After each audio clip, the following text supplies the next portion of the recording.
Well, welcome back from the break. The Ghana National Fire Service is revealing it saved over 550 million cedis worth of property from fire destruction between January and December 2024. In a just released statement, the fire service also identified 5 major causes of fires during the period under review. Let's break it down for you on the key findings that they made there. If you just on your screen, you see the breakdown there. It talks about, if you're looking at the comparative analysis of fire outbreaks between 2023 and 2024, you realize that in 2023, the country recorded some 5,973 fire outbreaks. It jumped by 7.8% to 6,436 fire outbreaks in 2024. That is a whopping jump there. Now, if you look at the cost of salvaged properties, so properties that were prevented from burning through those outbreaks, the fire service recorded some 550.19 million Ghana cedis in 2024. In 2023, that was 211.76 million, which means that the amount of salvaged properties jumped by 159.8%. That is a massive jump. But what caused, what brought about this massive jump in terms of, the properties that they salvaged? But even before we get there, let's look at the causes. The 5 things fire service discovered were the major causes of fire outbreaks. One is electrical faults, because people do the wrong connections and what have you. That causes fire outbreaks. Again, gas leakages from improper use of LPG stoves and cylinders. That's one major, causes of fire outbreaks. Again, indiscriminate burning of refuse and bushes. So somebody sets fire to a bush or refuse somewhere and leaves it. Sometimes you see some under electricity poles, and you ask yourself, who can do this? You set fire under, a high tension and you leave it there. 4, misuse of naked lights such as mosquito coils, candles, lighters, and matches. And we hear of stories like, they ask people, victims, and they also, we left candles on and then it burnt. That's how it is. The 5th point has to do with lightning effect, carelessness, negligence, accidental, hot works, and deliberate act. So for deliberate act in market, we call it arson. These are the 5 major things they say they identified. What about death? The death as recorded by the fire service, in this accident? In 2023, 27 deaths were recorded. In 2024, we had a reduction to 25, which means that a 7.41% reduction in related deaths of fire incidents. So it then commensurate with amount of monies of property salvaged in 2024. In 2023, 27 people died. In 2024, 25 people died. In 2025, the Ghana National Fire Service was able to save over 550 million cedis worth of properties from burning. That's it. Well, in injuries, in 2023, we recorded 108 people being injured in fire outbreaks. But in 2024, there was a 50% reduction to 54, injuries in 2028.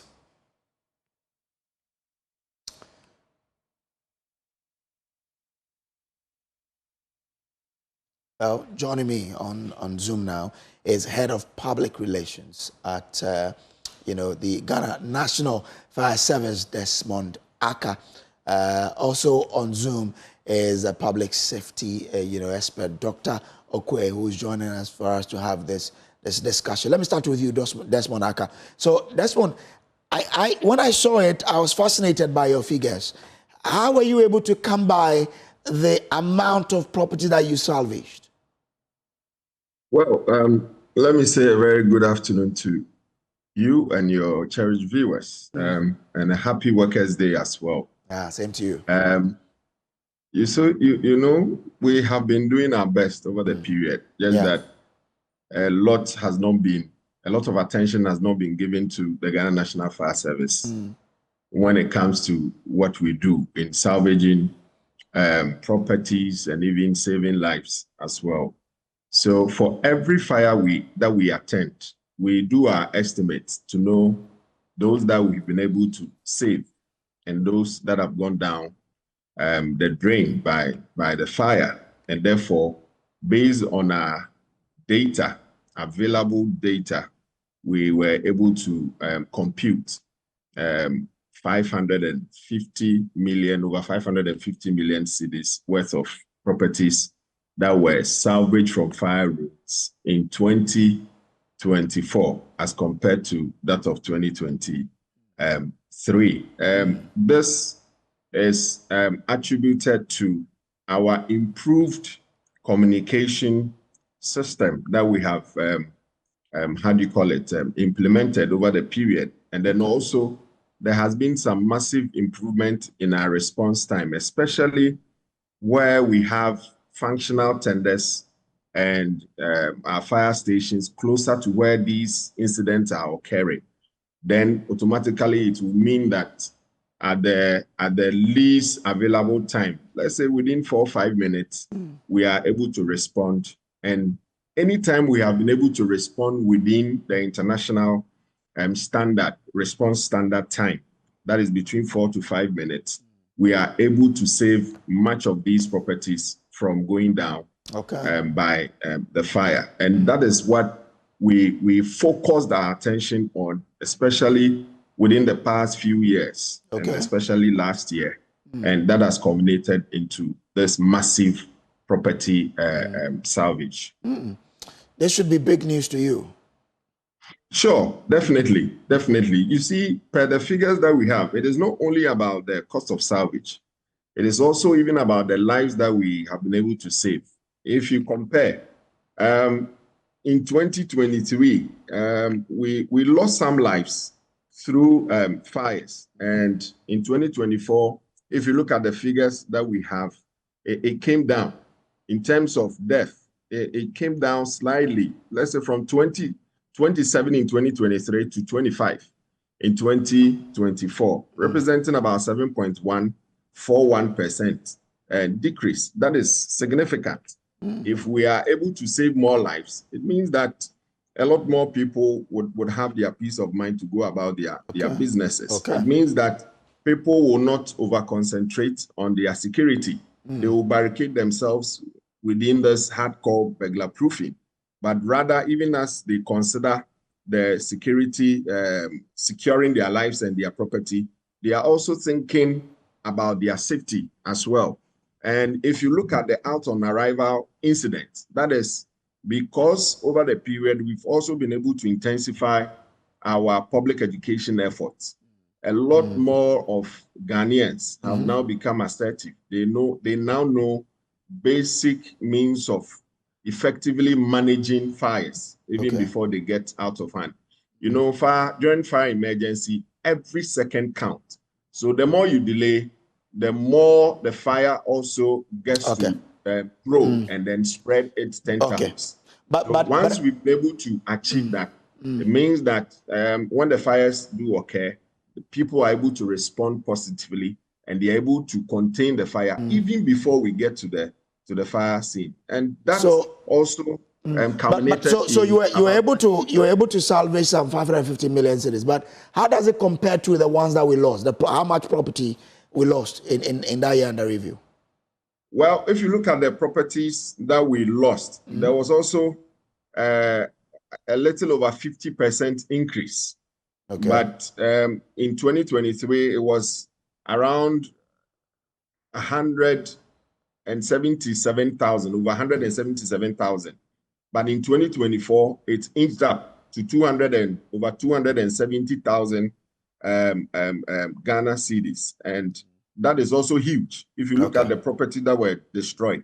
So this also calls to question that if we have more fire stations closer to our communities, if the Ghana National Fire Service is resourced with state-of-the-art modern fire and rescue equipment, that is where when the fire occurs, we are able to respond within 4 or 5 minutes and to be able to save these properties from fire wounds. But because we are not everywhere, sometimes we are forced to travel well over 30 minutes. And before we get there, a lot of damage might have been caused. And this is why a lot of Ghanaians have had issues with us. But that is not our fault, and we are not supposed to. I guess the figure you were mentioning is in millions, not in thousands. Yes. It's in millions. All right. 177 million. As against 270 million. All right. Due to Desmond, I'm grateful to you for joining us, sir. Thank you so much. Now, still on fire, in today's fire series, we head to the Ashaiman Municipal Main Market, where illegal electricity connections, fueled by delays in ECG's release of meters and severe overcrowding, have been blamed for repeated fires. Victims of the most recent blaze say they are still struggling to recover. Having lost hundreds of thousands of cedis with no compensation from authorities, they are now demanding a complete overhaul of the market to prevent future disasters. Carlos Caloni visited the market and has come through this report. Built in the early 90s for a small group of traders, the Ashaiman Municipal Main Market has grown into a major commercial hub, but has seen little expansion, leading to severe overcrowding and frequent market fires. Today, even pathways are jammed with sellers spilling onto the street, making emergency response almost impossible. On September 9, 2023, nearly 100 traders lost goods and cars worth hundreds of thousands of cedis in a devastating dawn inferno that took hours for the Ghana National Fire Service to access and douse. Mabel Ayonu and Gladys Aji are just two of the victims. We were informed that our teams are burning here, and they have invited the fire service, but before they will get here, a lot of goods have burned before they were in. Everything, our money, our goods, all other things have lost. I took goods on Saturday, and the same day that I bought the goods was the same that the fire outbreak caused. So I lost the goods money 7,000. Once I left money here, 3,000. Before I get here, everything. And to start again, it wasn't easy for me. My things all burned. Over 3 million, 3 billion, 3.5 billion. Plenty. Not be small money. Although the Municipal Assembly has rebuilt the sheds, little has changed. Taiba Abdullahi says traders are still waiting for answers from authorities. The government, the fire service, they didn't tell us what caused the fire. We didn't hear from them. The September 9 inferno was not the first. Market management member Celestina Haji blames the recurring fires on illegal connections and overcrowding. The major causes are illegal connections and illegal connection in the market. Because if we are apply for meter, they will not give you, and we need the light. So we have to go for the illegal. You get about 6 or 7 illegal connections. 10. We have the access, but the women broke it. They have shades. The women at the roadside, they all have shades in the market, but they went outside. We call for the assembly to come and sack them. If they sack them, they will get there, they will go there and go and pay money. They will leave them, they will come again. It affects us a lot because if we have disaster in the market, if the fire service are coming, they will not get road. Celestina Haji, however, urged ECG to speed up meter access to curb illegal connections and calls on the Municipal Assembly to redesign the market to ease overcrowding. They should give us meter if we apply. They should give us and fast. The Assembly should take action. The newly nominated Municipal Chief Executive for Ashaiman, Freeman Chekbo, has, however, assured the market women of his firm commitment to modernizing the market. His Excellency has promised the people of Ashaiman to uplift the market, a modern market.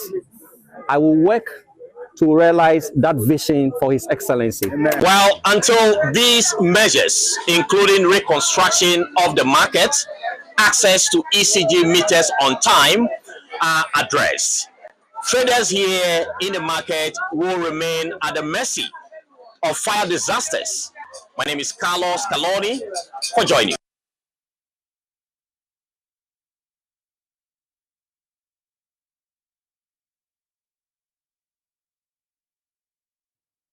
So that is my producer there, Carlos Caloni, with that particular report from Ashaiman Main Market.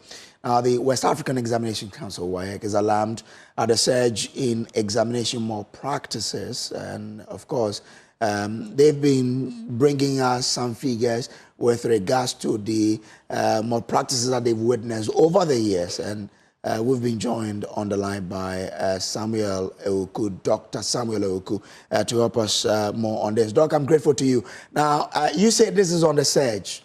What numbers are you looking at?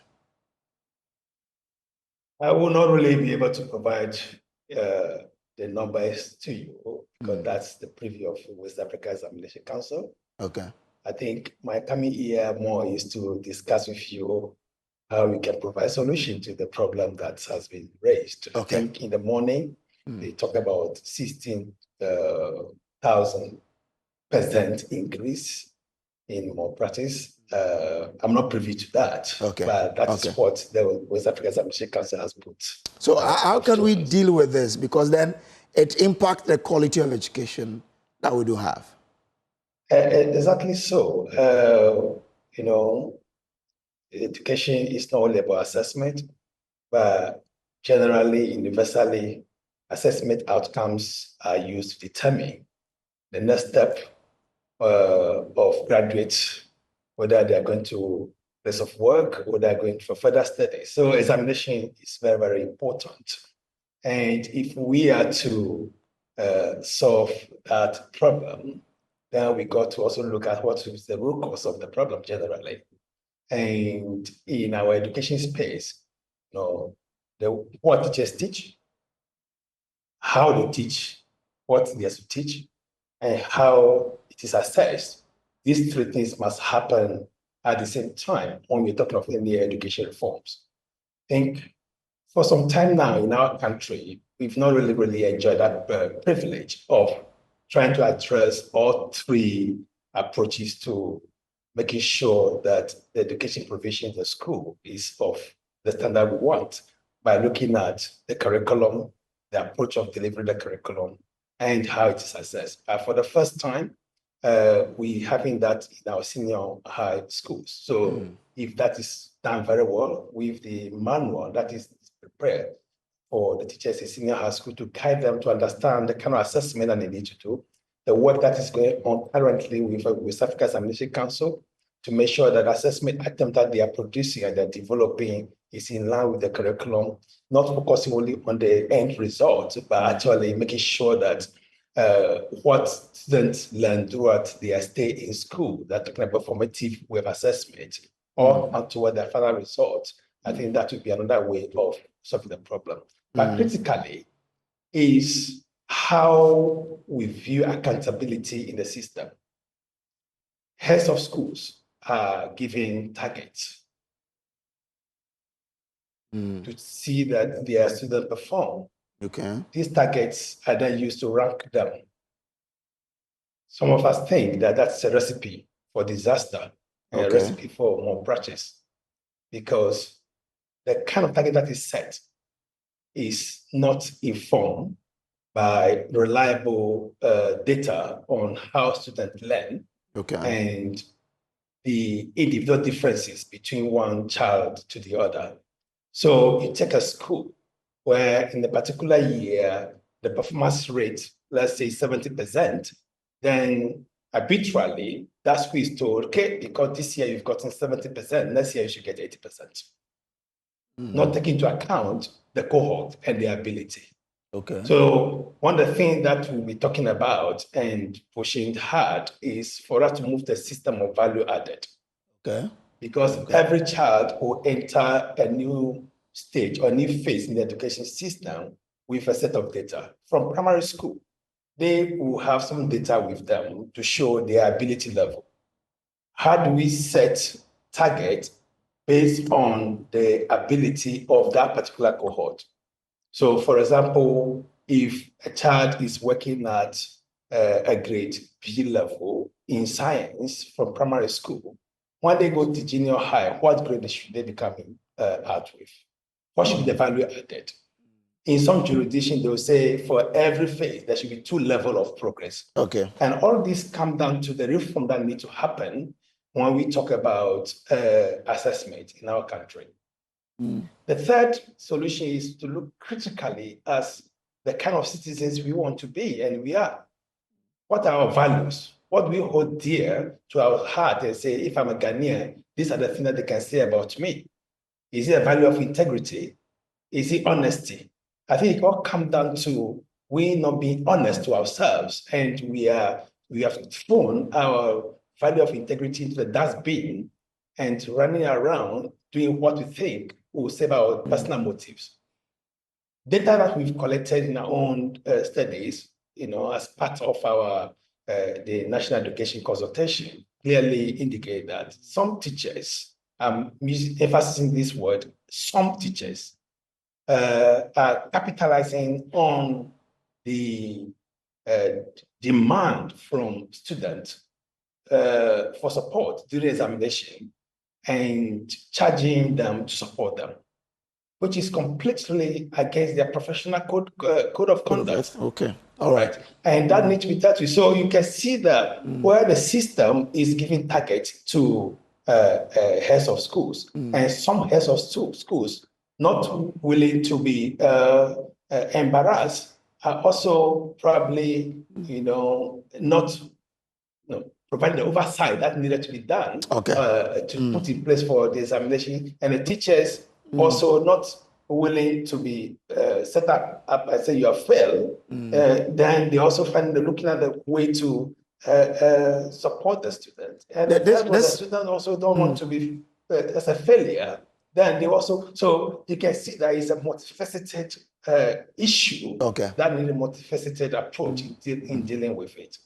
I'm sure we would have to continue this discussion, but I would have to leave it here for now. I'm grateful to you, Dr. Samuel Awuku, for joining us here. He is a member of the National Education Forum. Well, and that's how we wrap up today's edition of The Pulse on the Joy News channel. Let me say a special good afternoon to you, Alfred Ebate, former Nzema student president of UCC. Now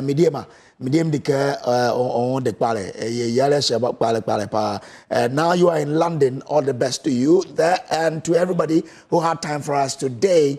Thank you so much. You can go on to myjoyonline.com and get all the stories that we have there, interesting stories there. When you go onto the online there, I cannot accept that lights go off. When it rains, that makes no sense. Energy Minister says so. Energy Minister, please, if you can solve that, I'll be happy. My flight had to be returned because it was, it was, okay, that's not your duty. But in terms of light, please, when it rains, get us light. But from everybody, from my production, Carlos Caloni, that lady, the one who corrects our English so much, Poma, we call him Poms. Valentina, thank you so much. To the Queen herself, who make sure that we have the sound, and we have Dave. I mean, everybody, and Director Prince is also there, and my camera. Thank you very much. Wherever you are, please do enjoy the rest of the holiday. Make the best of the time. We'll meet again, God willing, some other time. Good evening.